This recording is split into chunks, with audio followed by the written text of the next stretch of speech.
Sick beat, eh? Yeah, it's about to Yeah. Yo. Custom.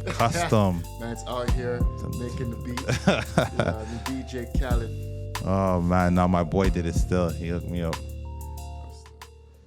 All right, everybody. Welcome back. Dad Talk with Jay Blues. I got another guest. Introduce yourself. My name is Rush, director, creator of the Spit Network. All right. Rush. And you're a father, correct? Yep. All right. Of four. Father of four. Yeah. Okay. How many boys? How many girls? One boy and 3 daughters. Oh, okay. You're almost like me, bro. Almost there. You get one more That's girl, nice. and you're in it with me. Okay. And are they all for the same mother? Different mothers? No, I have two baby mothers and one wife. So my firstborn, she's 21 right now. My secondborn, she's 14, turning 15, and then I have my son that's turning 13, and my baby girl, she's turning 9.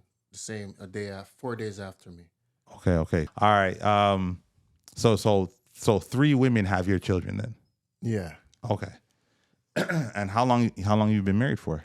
16 years. 16. Okay, that's a long marriage. Yeah. My first daughter, I had her when I was 16. Okay. And my second daughter, I had her when I was about 24 before I went to the penitentiary. So, 24. This is 25, yeah.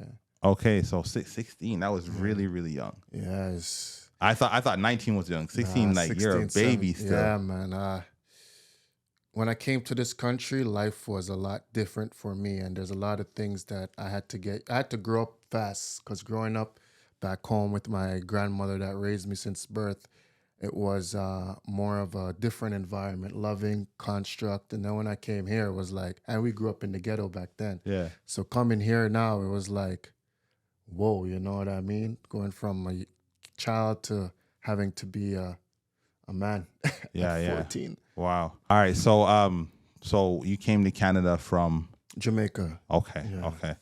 And how did you know your father? Was your father in your life? So for my father, the distance from where my father and I lived was pretty much from here to the corner of your street right there. So literally like a 1-minute walk. I wasn't raised by him. I was raised by my grandmother, like I showed you. So it was like 7, 8 of us in one house, about 5 of us sleeping on one bed, 6 of us on one bed. Wow. Yeah, but there was a lot of love in that house, you know what I mean? Yeah. There was a lot of love, a lot of support, and we're able to be children, right? Even though these places are third world countries, there's a lot of love in these places. Yeah, right? definitely. Yeah, man. So I came here when I was about 12, 13. I didn't fully stay here until I met you. What grade was that? Grade 7? Grade 6? I think so. Yeah. Like 13. Yeah, 14. Yeah, so... Yeah. So what was the experience coming to a different country without like your father? For me, when I came, I didn't know my mother like that, so I was calling her by her actual name. Oh. Yeah. Okay. So like, and then at one point she's like, I think you should start calling me mother, you know? So, so it was new to call her mother while I called my grandmother mother the whole time, or mama. Yeah. Right. My grandmother bawled and begged my mom not to take me, right? And she literally died a year after that. Oh, jeez. Sorry to hear that. That's life, right? But so it was a lot different. There was no construct in that way. There was no real teaching me to grow. It was more so, okay, I need you to do this, I need you to do that. So I became a father to my sister. She's just 5 years younger than me. So I was 13, right? So she 14, she was 5 years younger than me. So I had to become a father to her. At 14, I had my first job working at a convenience store, West Indian convenience store, when I was 13, 12, helping my mom pay the bills. And I never worked before in Jamaica. So I come here now and it's like, whoa, it was a lot, right? So do you think helping parent your sister prepared you to be a father for your child? Young men like myself that are put into responsible situations like that at a very young age, when you're still learning to be a young man, not even a man. Right. Learning to, you didn't even a teenager yet where you're learning yourself. You're still in elementary school. Yeah. Right. So that for me, I had a lot of resent as I grew older for that, because I seen what my sister got, what I didn't get. So like I had my sister's first dollhouse, I paid and bought it for her. Right. Right. So I had to be a father, and I think that gave me a lot of resent and made me I don't know, not I didn't really think about parenting. It was just more so surviving, right? Okay. So yeah, that's pretty So much what it was. so you're 16. Hmm.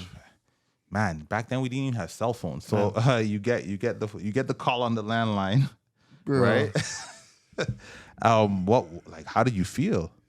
I was about 16, turning 17, yeah, that year, and it's crazy because when my daughter's mother called, like I said, my construct of how I was raised is a lot different. So when my daughter's mom's mother called to speak to my mother, it was more of an argument Right. on my mother's behalf rather than saying, "Hey, you know what I mean? This can be happening. This is what was going on. Rate and Tay speak." But not to bad my mother up in any way. It's just fact she didn't really have that mind state, if that made sense to have that, right? So that played a huge, huge role in that aspect, right? So Okay. yeah.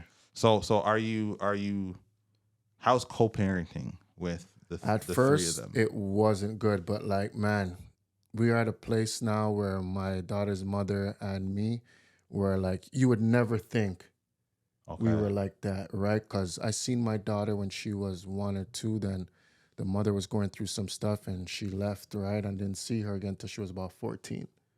You didn't see your child again to Yeah, the it was fourth. 14. Oh, Some of it was half and half between myself issue and hers. I wasn't mature enough to, at that point, to, I would say, go and look for her. okay.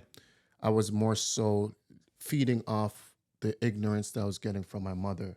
So I wasn't a man at that time, and this was probably I was 18. I wasn't a man at that time to say, you know what, let me go and figure out where this girl's at. Yeah. But by the time I hit like 19, 20, I did do that. Okay. But it was pretty much hard, and she had a lot of dislike for me, which was warranted. You get Yeah. what I mean? Yeah. Because I could have done that, and I didn't have to listen to my mother. But my mother had like the puppet strings, you know. Ah, yeah. So your mom was kind of just Yeah, man, you dropping know. the little poison in Yeah, your spirit. yeah.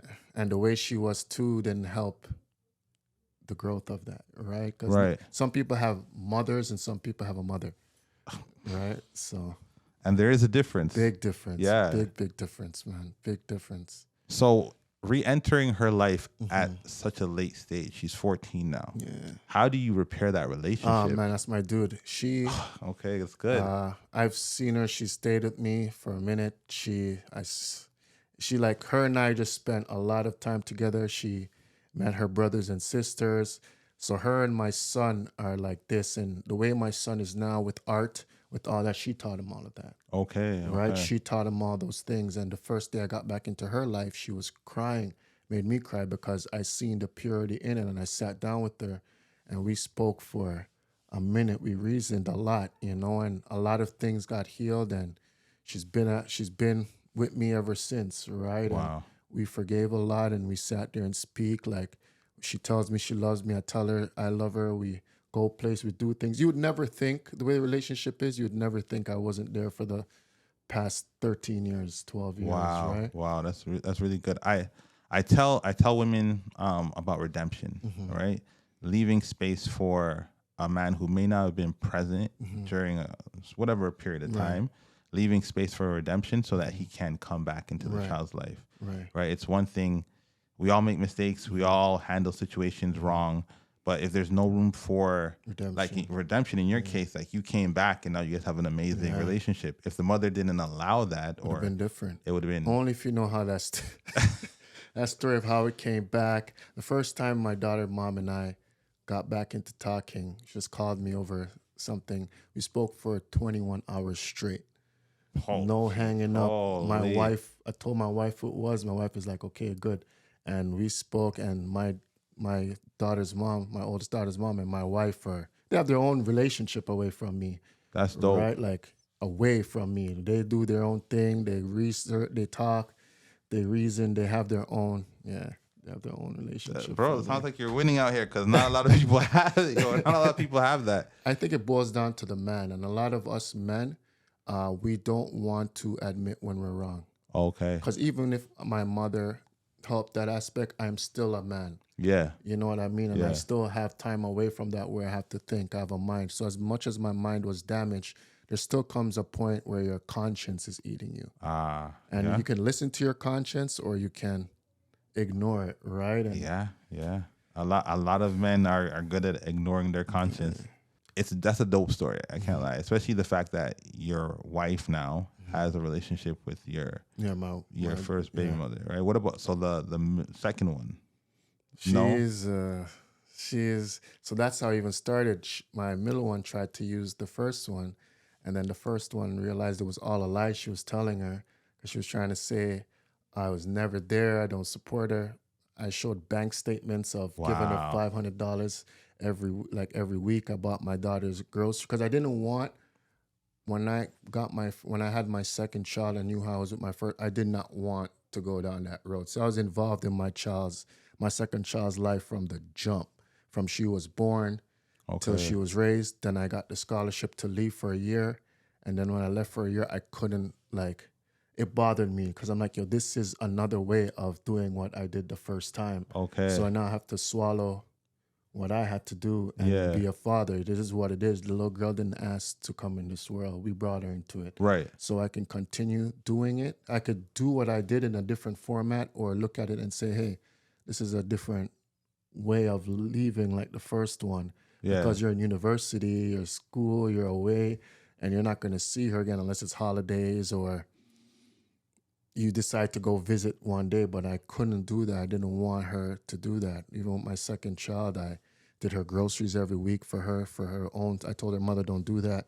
I did my daughter's groceries every week for school. I bought her anything she needed. Her mom never spent a dime on her, nothing, because I felt like I had to make up for what I did to my oldest daughter or what I allowed to happen.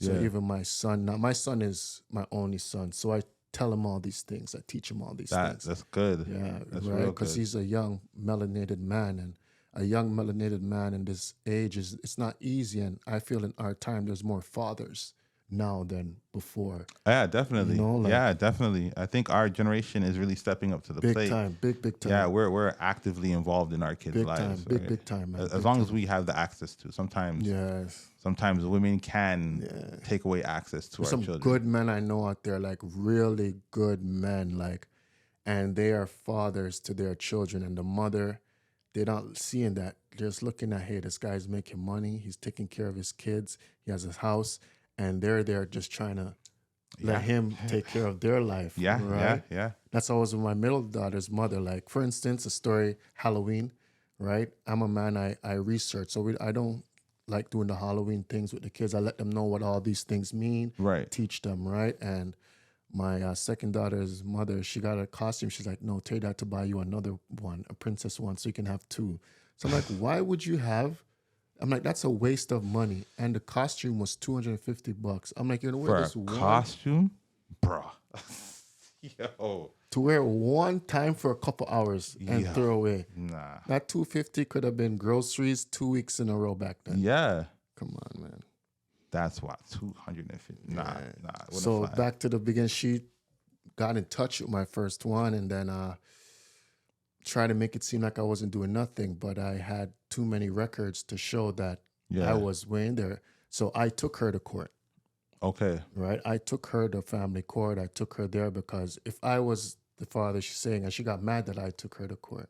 Wow. Right? I want to see my daughter. I'm not going to allow you to do those things. Yeah. Right?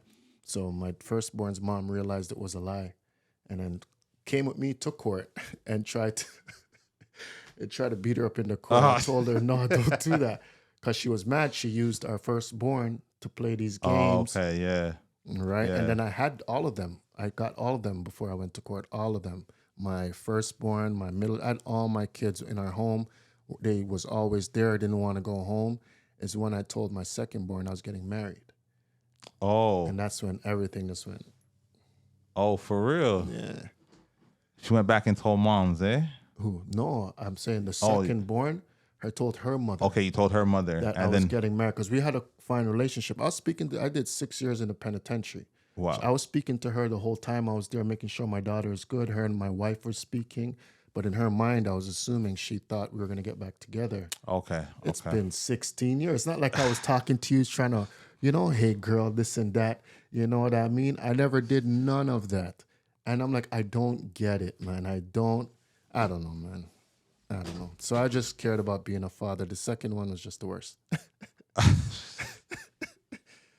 Yeah. Yeah, a lot. I talked about this before. A lot of women don't know how to Let go. handle the breakup, right? Because they're still emotionally attached to the guy, and it's like, okay, there's hope still. Hopefully we get back together. And once that hope is taken away, but you have to give them something. Sorry to cut you off. You have to give someone something for there to be hope. Not necessarily. Some people just hope out of nowhere. That's true too. It's a delusional that means hope. They want. Yeah. Because a hope is something that when you hope for something means that there's some little instinct or some situation that's giving you a little hope. That door may be like this, but you're hoping. But sometimes it's how they perceive it. You may just be being nice, and they're like, "Oh yeah, I forgot about that." Yeah, yup, he's being nice. No, that means it's the saying. I was thinking, yeah, saying. Right. But some women just once that hope is gone and they realize this is the end, the only way that they can get at you is through your child, right? Facts, so 100%. That's what they're going to use. They're going to use their only weapon against you. No, 100%. Right. So it sucks. It sucks because again, the child is the only person that loses in that situation. Yeah, but they don't care, right? They're not thinking straight at that moment. They just think straight in the beginning. The heck. Okay, so with your relationship with your father, right, and your relationship with your children, do you see a lot of your dad in the way you raise your children, or do you see is it completely? So like, a few years ago, man, before my son was born, I was like, yo, I'm doing exactly what my father did. My father has 3 baby mothers. Sorry, not 3. He has 2 because the third one we're still. Oh, okay. We're like, it don't make sense, but you know what I mean? Yeah, but he has called it 3 baby mothers. My mom was one of his wives, and my oldest brother, his was his mom's first wife, my dad's first wife. But I realized, I was like, man, my dad has 3 baby mothers. I have 3 baby mothers, right? My dad and his kids, he's closer to the first ones than he is with me. Okay. So me and my sister, we don't have that closeness before or back. Now me and my dad, because we sat down, I reasoned with him years ago, and I realized, hey, this man has never met his father. Never. Wow. Never, ever. He can walk past his dad and wouldn't even know it's him. Wow. Right? Okay. Yeah, so my oldest brother and myself, we're the kind of breaking that narrative to my father, because there's only 2 boys in our family history, my older brother and me. Okay. My son is the 3rd male in our family history, period, on my dad's side. Yeah. He has no brothers. He only has this one younger sister, and that's it. Wow. Yeah. And he doesn't know his father, so there was no one really to mentor him, to guide him, or teach him. He had to grow up from when he was 8. And he had to hustle, take care of his mother, take care of his sister. We live in like one of the roughest, but he's the only one with a mansion in the like square blocks. He really put himself in a position to say, hey, when I have my kids, I'm going to take them away from them. And he did. There's not one of his kids still living in Jamaica, period.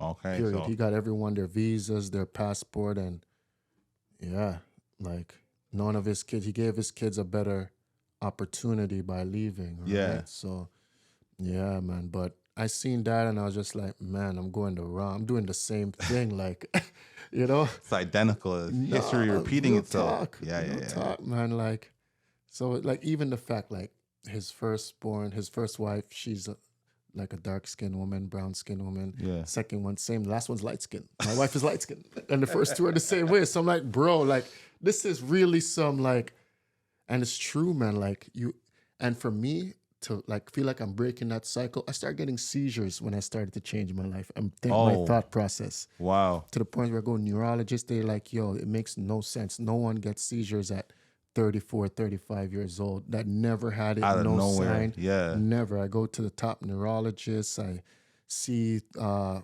herpetologist. They're like, bro, none of this makes sense. And they're like, when you start talking to a therapist, you realize when you're reconstructing your mind, a lot of you change. Like Yeah, a yeah, lot of you, man. Especially yeah. if you're fighting. I guess it's the demon inside me don't want to leave. Well, you're breaking history, Yeah. right? You're breaking up history and all the generational trauma and all that stuff that follows families. Yeah. You're breaking it up, so there's going to be heavy resistance, right? So you being the forerunner of that, you're gonna have to deal with a lot of the pushback, Bro. but the reward in the end is your kids won't have to I deal get with. to see my son grow. Yeah, yeah. So let me ask this: how did your wife handle, like, as you guys are together, as you guys are forming this family? How did she handle dealing with the other baby mothers? Her dad was the worst, fam. Like her dad. So we are both coming from a bunch of like I love my country, but yard man. That back then generation, our parent generation, dog, the men were wild. They were going crazy. Wild. And if you see a lot of the men, like in yard, it's the same thing, bro. It's the same. Like me, I have my whole family is still there. Only person here is my mother, my sister, and my cousin. That's all born there. I don't have any other family other than my little brother here. Period. Okay. Everyone is still in Jamaica living. So we were the only ones that made it out of the slums, and we came from the slums, right? So, I'm just grateful for it, man. Yeah. So she was, so because she saw her dad, she kind of was, I don't want to say okay with it. No, she understood it. She understood. Yeah, she I understood broke it. down in front of that woman about it. I've cried. I've never cried in front of no woman. That's the only woman I've cried to. She helped me become a man, if that makes sense. Okay, yeah, definitely. So yeah, definitely. Women can do that. Women for sure. Women can help you become a man, or make you the other way, or tear you down. It's a fact. And she's a very good-hearted woman. And I came from such a damaged past. Like it was hard for me to realize a good woman. Okay. It took me time to see and realize what a good woman is, because where we grew up and we came from, it's wild. We grew up in the same era, so it's wild. It's wild. It was wild. Back in the day, it was crazy. Like, I know some guys who have enough baby moms. And we know a lot of baby mothers, and they savages, bro. They don't savage. They're not stopping. I'm good, bro. I'm good. I want no more. So you're done having completely. My wife tied her twos. I did my part to society. All I wanted was my son. I'll be honest with you. Okay. I wanted my son, because once I got my son, the major thing was for me was I was able to now fully change the mind state of how things are gonna be. So he would not see the things I grew up under. Okay. So when he seen, he always knows his dad was there. Period. Right. You know what I mean? I'll be lying. The only time I wasn't there was my son was. I went away to. So like, I wasn't there. Like I told you, I did 6 years in the penitentiary. So I didn't see I seen him when he was born, but I didn't get to like hold him or see him or nothing until it was about like 3 when she came and visited me, and I said never again. You know what I mean? Yeah. And he was 2 or 3. He didn't really. Didn't really understand. No, he didn't know nothing. Even when I mentioned to him, he's like, "Huh?" Yeah. Oh, yeah. Yeah. That's too young for them to really. So, my son, I've never left his side. I reason with him. I talk to him. I let him know what life is like. The stuff. My son is an A+ student. I told him it's not about sports. I told him as a melanated man, they give you 3 lanes: sports, Yeah. rapper, some sort of singer, or you're on the street selling drugs. Fact. You know what I mean? That's what they promote. But a lot of melanated men, they don't promote the ones that are owning their own business in position of power. So I show my son these things. I teach him these things. And I let him know the stuff that they're teaching you in school is to be a part of a constructive society that is for you. But what really is life outside of this society, or what it is without the construct, this is what it is. So he reads stuff about that. So when he goes into school now, he's able to answer certain questions where the teacher's like, how the heck Yeah, you yeah. know that, and you're able to. The lowest my son has ever gotten a mark was maybe like 93. Wow, You know what that's I mean? blood. That's Yeah, blood. man. That's So real good. I feed his intelligence. He's a great calculus student. He's getting into what do you call it again? Coding. Oh, okay, yeah, yeah, Yeah, yeah, he's yeah. into coding. So yeah, man. Like now he wants to play basketball. I'm like, bro, let's worry about let's worry about that. It's like, you played ball. I'm like, yeah, but worry about that, man. How is it managing all three homes? Like, are you paying child support for?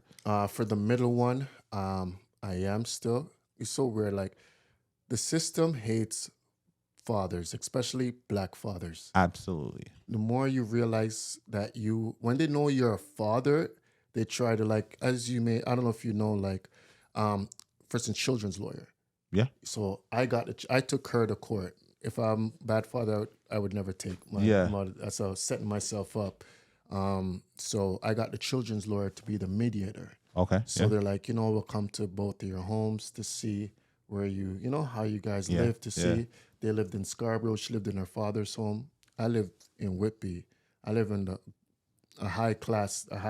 middle class neighborhood in Whitby and Northside, and they never came once. Oh, really? Yeah, they went to the court and they're like, we went to her house, she has a guns construct family, and he has this criminal record and this and that. So I was like, what? You went to court? So the judge is like, you guys never went to this man's house? And so he forced them to apologize to me. Yeah. So the children's lawyer had to call and apologize to me and have it on record. Wow. What they did. Like, one thing I realized I got was he was this white guy, but he understood. So he was like, you can get to see your daughter anytime you want. You're a father. You're doing what you're supposed to do. He's like, you took her to court. Yeah. You know what I mean? You like, pick up your child whenever she can't do this. So the day he told me to pick her up, right, and we worked it out, the text message to this day, it's like, oh, because she's ran supposedly at home daycare. I like how you say supposedly. Yeah. So I went to pick up my daughter, and she was like, no, you can't come in because you had the record. You can't come in. So I'm like, okay, send my daughter outside. This is her father's house. Her father and I have a great relationship. Oh, wow. Her father and I have a great, great relationship. I know a lot of stuff she doesn't know that he told me, right? So, and it's so interesting about this now. So get to show you how the father played a part in this. So I went to pick my daughter up. I got angry. I'm like knocking on the door. I'm like, where's my daughter? She's hiding my daughter upstairs. So I'm like, why are you doing this? Yeah. It doesn't make no sense, right? Her brother let me in. He's like, I'm not involved. This doesn't make...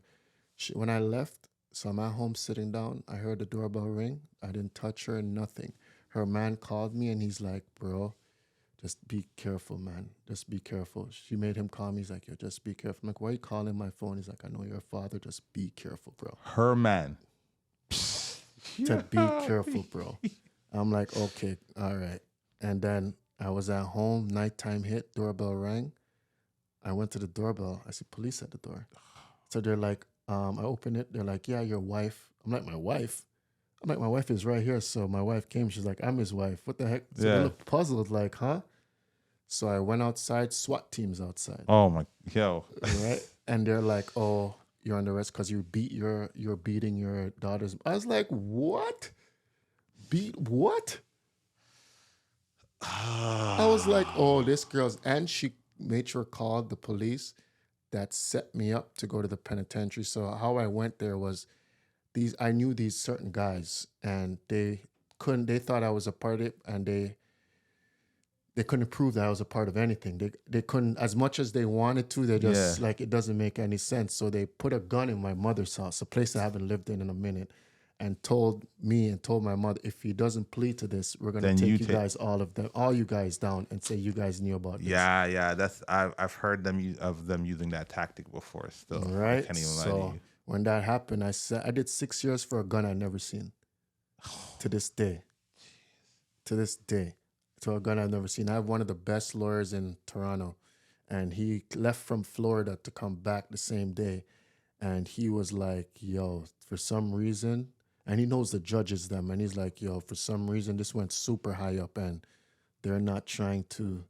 Oh, they were just it was just targeting you. Yeah, man. So I had to plead to it. So my mother, my little brother, my wife that was at the house at the time to come visit, she didn't have to. So I just pled to that.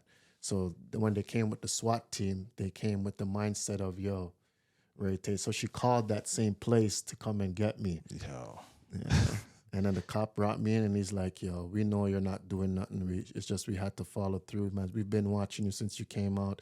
You're a father, you're working, you're not doing none of that. Wow. Then he told me about his brother. Same thing happened to his brother. Wow. Yeah. And they let me go the first day. We went to court. Then her dad's like, listen, stop the foolishness. You go to court and you drop this. And she came to court the second appearance and she dropped it. Because he's like, you're not going to lie about this man and do that. Right? Shout out to Pops, boy. That's my dude, man. That's my dude, man. That's it's one man that always, you know what I mean? Yeah. That's a wild story, bro. That story is. But again, hurt people, man. Hurt people, and especially when you're trying to help someone, especially mentally when they're in a dark place at one point, and then they can't see past the hurt. Yeah. You know what I mean? That what's going on with their lives, and you're there speaking to them, and they may take it a different way. As okay, you're speaking like you said. You know, he's giving them the talk, and to them, they're like, "Oh, they're hearing something totally different, man." The hope is there. It says, "Hey, how are you doing?" Oh, you asked me how I'm. Whoa, I'm in now. Like, yo, he wants me back, bro. I told her and my wife, "Listen, I'm not gonna be here. You two need to be there for each other to help each other." Yeah. Period. Because I won't be able to do the stuff that I was doing for you guys. Yeah. And this is when a recession hit, so everybody was broke at those times. Ain't no one was having it like that. People weren't making money. So I was like, you guys need to be there. I was working in the penitentiary and sending money out to them so they can survive. Wow. Right? So at the end of the day, when I had my other two kids, I didn't want them to feel or go through what my oldest did. I used my oldest as a way to, what would you call it? A learning block. Yeah, right, and not make the same mistake at all, right? So, and then, like you say, hope. You know, give someone a hope, man. I think for most people, our first children, our first child process. It's the learning phase of it, the learning process of it, where we struggle. We're new to it, right? We don't know what it's about unless you have really strong parents, really strong support. Yeah. Right, I can show you, okay, and like I had my mother; she was super dope. Yeah, I know your mom is a real one. Super dope at kind of like showing us how to be a parent. Yeah, so you know, it's just different because I didn't have that father to like show me how to. We don't, fam. Like if you go to a majority of melanated men, I would say there's that 1% that had their father. Period. Especially in the community we grew up in, the men. Majority of the men we grew up with and know didn't have no father. You know, if we know 10 people, maybe a 1-2, maybe a 1-2 no. Yeah, maybe 2 men out of the 8 had fathers, you know what I mean? So my 3 best friends that I grew up with from when I came up from the West End when I moved to Don Mills there. They didn't have a father. My very, very best friend, which is my cousin, his dad killed his mother. They drove off the bridge at Niagara Falls. Jeez, that's wild. So like he went through a lot. You know what I mean? He was raised by his aunt, which that became a whole different mind game for him. Which you know. And then my other one, his dad had other kids, but his dad died when he was younger too. Okay. So there was no male influence at all in both of their lives. Wow. Right. And then we had friends that were Egyptian and they had their fathers. They had them. So you're looking at it, you're like, yo, why are we as melanated men don't have our fathers? But that's the thing too. It's interesting because if you go to Africa, a lot of those families are intact.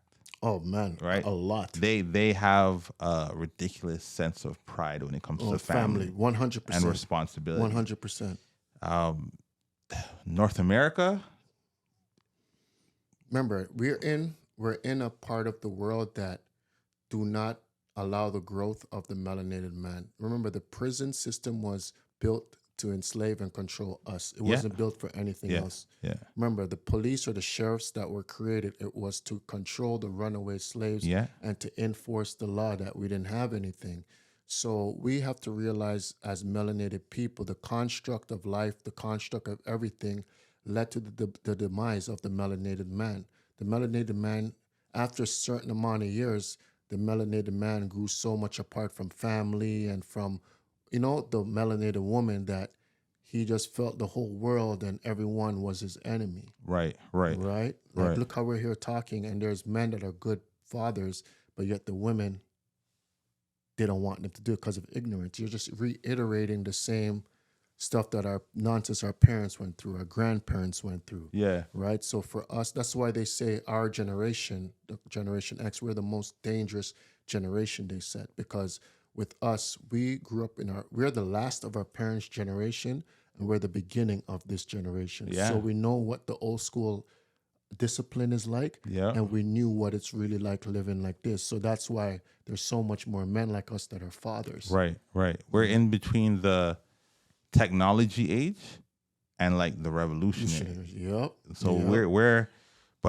and that's why a lot of us are stepping up. A lot of us are 100. making that change. We're 100. very aware Mm-hmm. of family, the downfall of the family in the Mm-hmm. Black community. We're very aware of those things, and we have access to all the information through Facts. the internet, right? Facts. So we are making conscious decisions Mm-hmm. to change the narrative, Mm-hmm. right? And that's why even with the Tory Lanez situation that just happened recently, Mm-hmm. that's why when I looked at that situation, guilty, innocent, it didn't really matter to me Mm-hmm. at that point. What mattered to me was what happened after, Mm-hmm. where it put Black women against Black men. Always. That's what they do. And I'm like, yo, there's no other race where That does that. there's a trial between two people, right? And it's a crime committed, whatever. He shot her, he didn't shoot her. Innocent, guilty, whatever. That's irrelevant. But the after effect where Black women are saying we are the least protected and these Black men need to go to But they jail, do and this then the on Black man purpose. is saying we are the least protected and these Black women. I'm just like, yo, we're the only Because people who do that. in order to get at the Black man, you must get at the Black woman, because the Black woman is the Black man's strength, right? That's why Black men that are by themselves or single, there is no strength. They're weak. They think because they're getting pussy here and there and Yeah. all of that, they're the nigga. No, you ain't, bro. You have no strength or discipline to you. Making money don't make you disciplined. Saving money don't make you disciplined, right? And the melanated man, everything around us revolves around money, Yeah. right? And now the women are becoming like the men, Facts, bro. and the men are becoming like the women. So These it's women like, are men out here, bro. bro, They are savages. bro, yeah, man. So I'm happy I found a good woman. I'm happy I'm married. I'm happy I stayed out of that whole lifestyle, that whole everything, man. Cause, yo, It's different. It's different. It's different. life today, boy. Give me some advice you would give to fathers, either fathers who are just starting out, fathers who have been in the game, or even fathers who haven't been there. Fathers that are just starting out, have patience with yourself. If fathers that are just starting out, if you have your first child with a woman that you don't see yourself marrying, at least let her know. One, try to work and grow together to see if something can happen. You may meet a lot of people that have kids with women. It wasn't meant. It was like you're with a thing, you smash Bro. as a youth. You know what I mean? Like, that's pretty much how these things work. You don't really know the person, because you can't say, for instance, there's people that are in relationships for 3 years, 2 Yeah. years, then they get married. Yeah. Then their marriage lasts for 3 years, 2 years, then they break up, right? You need to spend at least 10 years with a person before you decide you want to marry them, because 10 years, it's bro. a decade. Bro, that's crazy. It's a 10 years is decade. a long time. You're learning someone. You get what I mean? You're learning someone. Because think about it, a lot of marriages don't go past 10 years. That is true. A lot. If you guys are serious, that listen, remember, marriage is only a paper thing. Right. And only I could put a ring on her hand, and unless she can say she's married. Right. Common law is after 3 years, meaning that she really wants to, she can get your shit. Period. She can get everything, half everything. Everything. Entitled right? to it. So if you're really interested in building with a woman and learning them, you are going to say, hey, let me really learn your good and your bad, because a lot of us are getting married off the good and one of the incident. You have to learn this individual. You have to learn you have to know what they are without everyday makeup. You have to know how they are when they're friggin' in a depression mood, a mind state. You have to learn how to get them out of that mind state if you're their significant other. You have to learn how to be patient with them. You have to learn to the fact them pissing with the door open, hearing them fart and shit. You know what I mean? But I'm gonna give a pushback with that though. I think no matter how long you've been with somebody, they grow so much that you're never really gonna know them to that point. Yeah, true and false, right? Because like with me, like I've been married for almost 23 years now, right? The woman I married is not the same woman I'm with right now. No. Right? So that growth and evolution is something that's inevitable. Yeah. Right. But you did it together.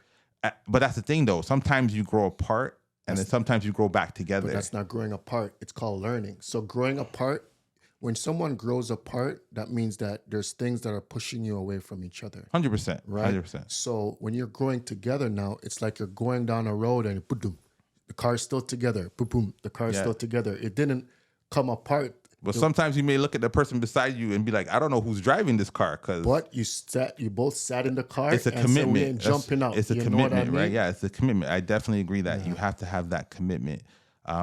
If you can commit to having a child with somebody, you should be able to commit to being married to somebody. A lot of them is not about commitment. A lot of them, the man like raw dog in the thing.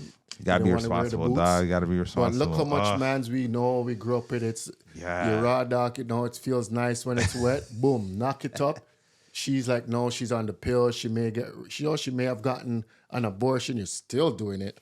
And then boom, the baby is born. And you're like, shit, this wasn't meant to be. I don't even like the thing like this. You know what I mean? And she may not be like, yo, this guy, man, I didn't really want to. Now there's an issue because this is not what was meant to happen, but it happened. Right. So I think we should, because this is what I try to teach my kids. First, I try to teach them to be abstinent as much as possible. Right. But then it's also be very selective, right? And vet these people properly. Yeah, and don't lay down with anybody you're not willing to have a child. So the first thing you should be thinking of is, do I want a child with this person? Do I want a relationship with this person? I think today ain't a soul think about that. I think today maybe. Right, but that's what I'm saying. Today's sexual freedom, right, has caused us to be like, yo, just people hit have it. been in relationships in this time, bro. I don't even know your last name, bro. Like, just hit it, quit. You look good. They don't even know your nickname. Don't even know your nickname till the baby's born. They're like, I know a girl who got pregnant by this guy, had the baby, thought his name was Jason, so she named her baby her name and his name hyphenated, right? Found out after that's not even his name. Was that his nickname? It was just a name he was using. This yo, dog. It was just a name he was using. I think it's like this.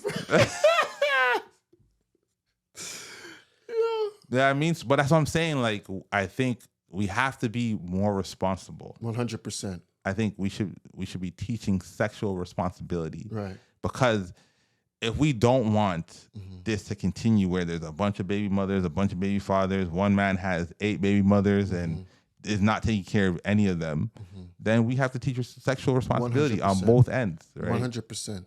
Now, they don't know. Our parents' generation did not tell. Our parents' generation was slack. Our grandparents' generation was even slack. Because when you think about the 70s, the 70s, the hippies, they were doing whatever. Worse, dog. They were going at, hey, listen, they were peace, love, soul. They were just free. And I did not know my grandfather had so many kids till he died. And these people are coming down, calling my name. I've never seen a day in my life. Wow. Yo, I did not know I had that much aunts. Like, bro. Wow, that's crazy. That's crazy. Different, man. It's the thing, though, with the melanated man that pushes us into that way is, one, the music. They know how much the music plays a big, because we're beings that are very into rhythm. We're very in tune into the atmosphere. Yeah. Right? We're very in tune to rhythm. We're very in tune to emotions. Yeah. We're very in tune to those things. Like I like to say, the melanated man and woman are followers. We always, for instance, I'll give you something. A person like, say, Malcolm X or Khaled, right? He took himself away from the Nation of Islam. Farrakhan made him look like he was wrong, right? Then he went to the people, and then he led the people. The minute he died, the people dispersed. Oh, okay. So you're saying, you get what I mean? We need a leader. We need a leader. We always have someone that has to be in charge, and then when that person goes or gets taken away, we don't think, hey, why did this happen? Yeah. What was the purpose of this? Or even let's continue on with what was happening. Let's continue on with the progress.